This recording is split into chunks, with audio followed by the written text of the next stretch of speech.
या ठिकाणी उपस्थित असलेल्या माझ्या सर्व लाडक्या बहिणी आणि उपस्थित सर्व माझ्या शेतकरी बंधूंनो, आज अतिशय आनंदाची गोष्ट आहे की एका महत्त्वाच्या कामाचं भूमिपूजन करण्याकरता आम्ही या ठिकाणी आलो आहोत। आपल्यापैकी अनेकांना माहिती आहे की ज्यावेळी कृष्णा खोऱ्याचं आणि भीमा खोऱ्याचं नियोजन होत होतं, त्या नियोजनाच्या वेळी भीमेच्या उपखोऱ्यामध्ये मराठवाड्याचा भाग येतो, त्यामुळे मराठवाड्याला देखील कृष्णा खोऱ्याचं पाणी मिळालं पाहिजे अशा प्रकारचा विचार पुढे आला।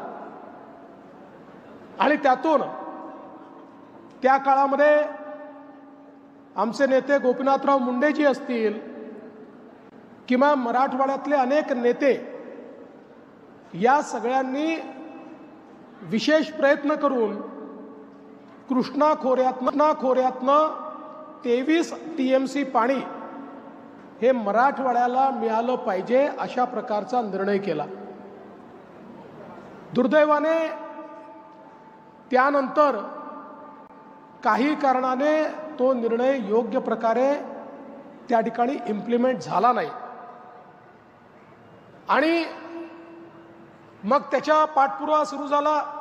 त्याची कथा आत्ता आपल्याला सुरेश अण्णा धस यांनी सांगितली। हा सगळा पाठपुरावा सुरू असताना विशेषतः 23 TMC जे पाणी आहे, या 23 TMC पाण्यापैकी केवळ 7 TMC पाणी हे सापडलं, बाकी पाणी सापडलंच नाही। मी ज्यावेळी मुख्यमंत्री झालो आणि मराठवाड्याच्या हिस्स्याचं पाणी मराठवाड्याला द्यायचं आहे, 23 TMC पाणी आणा असं सांगितलं, तर माझ्या पुढे जेव्हा फाईल आली त्यावेळी असं लक्षात आलं की 23 TMC पाणी हे कागदावर दिसत आहे, मुळामध्ये 7 TMC पाणी हे उपलब्ध दिसतंय। उरलेलं पाणी एक तर वापरलं गेलं आहे, नाहीतर पुढच्या नियोजनामध्ये आहे किंवा तंटा लवादाच्या दुसऱ्या लवादापुढे ते जाणार आहे। तोपर्यंत अनेक कामं देखील सुरू झाली होती। म्हणजे सुरेश अण्णा मला हे सांगितलं पाहिजे की आपण सगळ्यांनी इथली कामं सुरू केली होती, पण पाणी यायचं होतं सीना कोळेगावमध्ये, पाणी धाराशिव जिल्ह्यात पहिले यायचं होतं आणि धाराशिवमधनं आपल्याकडे पाणी यायचं होतं, त्याचं नियोजनच झालं नव्हतं।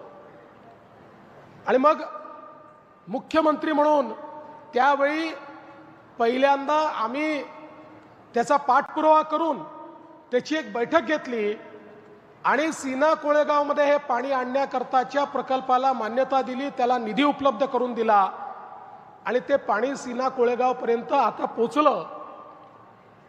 आणि त्यासोबत ज्यावेळी पुन्हा नव्याने जलसिंचन मंत्री म्हणून माझ्याकडे माननीय शिंदे साहेबांच्या नेतृत्वात जबाबदारी आली, सुरेश धस साहेबांनी, म्हणजे शब्द जरा चुकीचा आहे पण आपल्याला सगळ्यांना माहिती आहे की सुरेश धस मागे लागले की डोकं खाऊन टाकतात,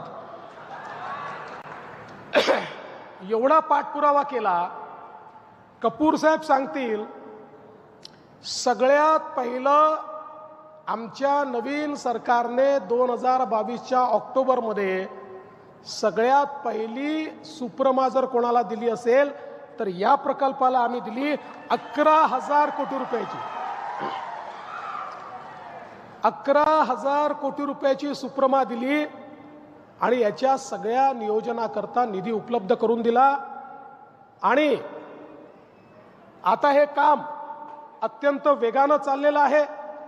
धाराशिव जिल्ह्यामध्येही आणि बीड जिल्ह्यातल्या या आष्टी तालुक्यामध्ये हे मोठ्या प्रमाणात पाणी आपण आणणार आहोत। मला विश्वास आहे की या भागाचा दुष्काळ हा आता भूतकाळ होणार आहे आणि ज्या गतीनं काम चाललेलं आहे त्या गतीनं लवकरच आपल्याला हे पाहायला मिळेल की संपूर्ण परिसर हा बागायती झालेला असेल